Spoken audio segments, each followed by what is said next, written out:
Hola alumnos y alumnas, el día de hoy vamos a estar realizando un ejercicio para practicar para la próxima evaluación, en este caso del tema de probabilidad. El ejercicio dice así. En el mismo trabajo se analiza la relación entre la fertilización con calcio y la resistencia de las plantas a los ataques de pulgones. Para investigar esta cuestión se tomaron dos lotes de plantas, unas fertilizadas con calcio y las otras no. Y se obtuvieron los siguientes datos. El 60% de las plantas estaba fertilizada y de las mismas el 24% presentaba daños por pulgón. Del total de las plantas el 35% tenía daños por pulgón. Organizar los datos y responder. Si se elige una planta al azar, ¿cuál es la probabilidad de que no haya sido fertilizada y no haya sido atacada por pulgones? Si fue atacada, ¿cuál es la probabilidad de que haya sido fertilizada? Y por último, si existe una relación de dependencia entre la fertilización con calcio y la resistencia al ataque de pulgón. Bueno, lo primero que vamos a hacer para responder cualquiera de las tres preguntas es, como dice el ejercicio, organizar estos datos que nos están dando. En este caso nos están dando los porcentajes, no sabemos qué cantidad de plantas se trata, pero con los porcentajes podemos armar la tabla. Miramos el primer dato, el 60% de las plantas estaba fertilizada. Con esto vamos a armar una pequeña tabla para organizarnos diciendo, bueno, llamemos F al grupo de plantas fertilizadas, el total de esas plantas es 0,6. Lo que quiere decir que las que no están fertilizadas con calcio es lo restante para llegar a 1, que es el 0,4. Recordemos 1 representando el 100% de los casos que tenemos.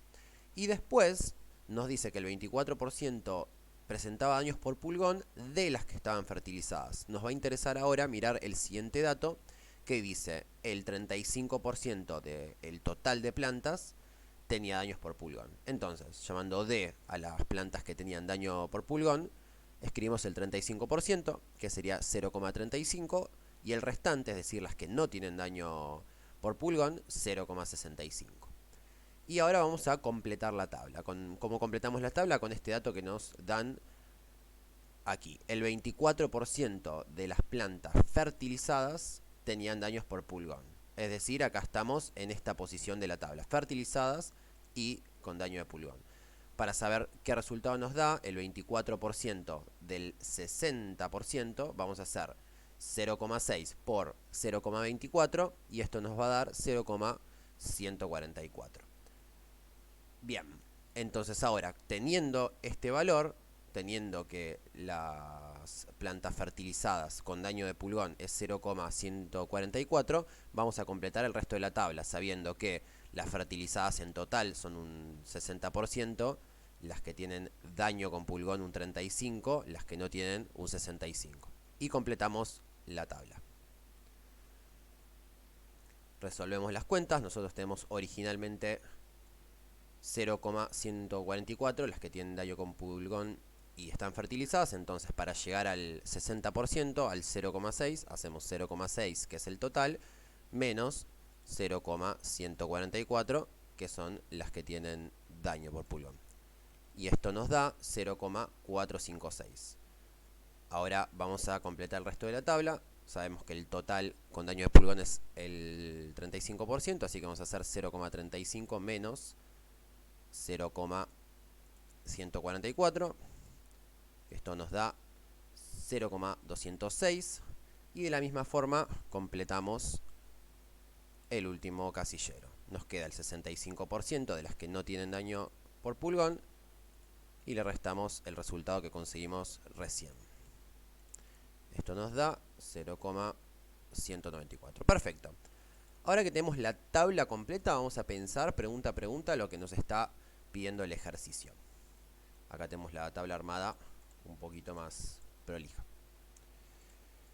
Bueno, ¿cuál es la probabilidad de que no haya sido fertilizada y no haya sido atacada por pulgones? Entonces, acá nos está pidiendo la intersección del conjunto de las que no están fertilizadas y de las que no han sido atacadas por pulgón.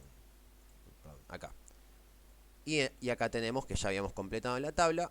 La intersección de estos dos conjuntos, de estos dos subconjuntos, es 0,194. Es decir, que la probabilidad es del 19,4%. Después nos pregunta, si fue atacada, ¿cuál es la probabilidad de que haya sido fertilizada?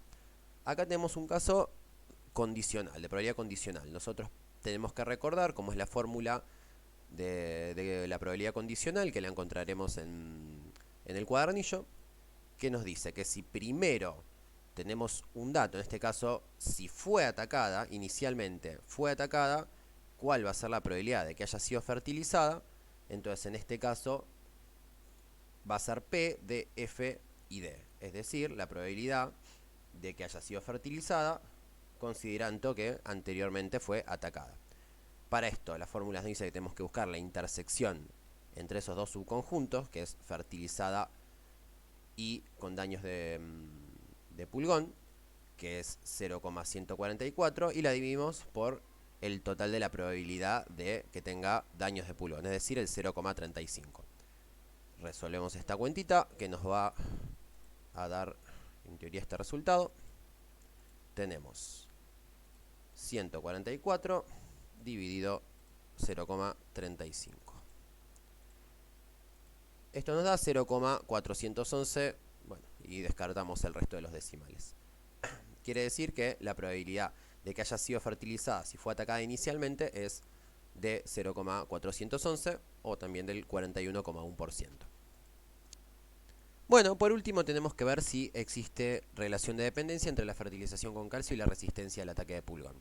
Bueno, nosotros vimos en el cuadernillo que para saber si dos sucesos son independientes debe cumplirse la siguiente igualdad, que la probabilidad, en este caso buscamos la resistencia al ataque de pulgón, entonces buscamos la probabilidad de las plantas que no tienen daño con pulgón, y después entre la fertilización con calcio, es decir, las plantas que fueron fertilizadas, que es F. Para ver esta igualdad tenemos que conseguir que sea igual, sea idéntica la probabilidad de que no tenga daño de pulgón que la posibilidad de que no tenga daño de pulgón habiendo sido fertilizada inicialmente. Esa probabilidad nos tiene que quedar igual. La probabilidad de que no tenga daño de pulgón sabemos ya que es del 65% de la tabla. Y después la probabilidad condicional de que siendo fertilizada inicialmente después no tenga daño de pulgón, la vamos a hacer como hicimos en el ejercicio B, con una razón. En este caso nos quedan los datos de 0,456 dividido 0,6, la probabilidad total de los casos de plantas fertilizadas, y esto nos queda 0,76. Y en este caso resulta que las dos probabilidades son diferentes y como no son iguales, concluimos que existe relación de dependencia entre las dos variables. Al no ser independientes, quiere decir que son dependientes, por supuesto. Bueno, cualquier cosa en el cuadernillo, hay dentro de toda la información sobre este tema y las fórmulas, hay también un video con una resolución de ejercicios de probabilidad condicional y demás. Y bueno, mucha suerte con el examen y me despido